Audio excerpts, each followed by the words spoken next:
Hey everyone, and welcome! Today we're going to jump into one of the most useful tenses in English, the past simple. I'll show you how it works, and then we'll see it in action with a story about my pretty crazy weekend. Ready?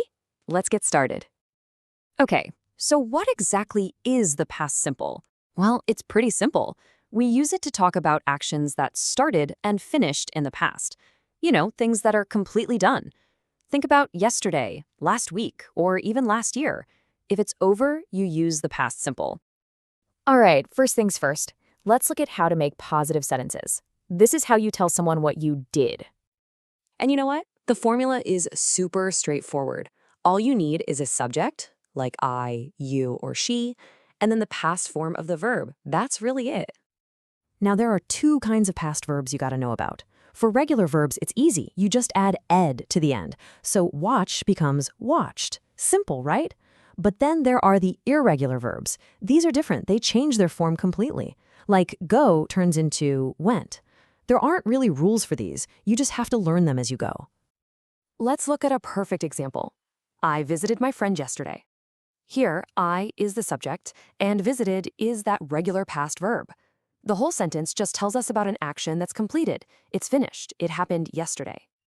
Okay, so we've got the positive stuff down, but what about making negative sentences and asking questions? This is how we talk about what didn't happen. For negative sentences, we bring in a little helper word, didn't. The formula is subject plus didn't, and then, this is really important, the original simple form of the verb, which we call the base verb. This is a super common mistake, so let's make sure we avoid it. You would never say, I didn't went. So why is that wrong? Well, because did is already in the past, so we don't need to change the main verb too. The correct way to say it is, I didn't go. See, once you use didn't, the verb just goes back to its original simple form. Just remember the rule. Only one past marker is needed in the sentence. And asking a question is very similar. You just start with did, then you have the subject, and then, you guessed it, the original base verb. For example, did you go to the party? All right, enough with the rules. Let's see the past simple in action. I'm going to tell you a short story about my crazy weekend. As you listen, try to hear all the past verbs. So, my weekend started on Saturday morning, and I woke up late. Yeah, my alarm didn't ring. Wake becomes woke, that's one of those irregular verbs. So, I got ready really fast, and I ran to the bus stop, but I missed the bus. Here you can see ran, the irregular past of run, and missed, which is a regular verb. Well, I decided to just walk, and on my way, the funniest thing happened. A small, friendly dog started to follow me, and he followed me for 3 whole blocks. The dog looked pretty hungry. So, I went into a shop, I bought a sandwich, and I gave it to him. Did you notice those two irregular verbs? Buy becomes bought, and give becomes gave. Later, I took a train into the city and met my friend Anna. We drank some coffee and just talked for hours. That evening, we went to the beach to watch the sunset. It was beautiful, until a giant wave just suddenly hit us. And hit is an interesting one.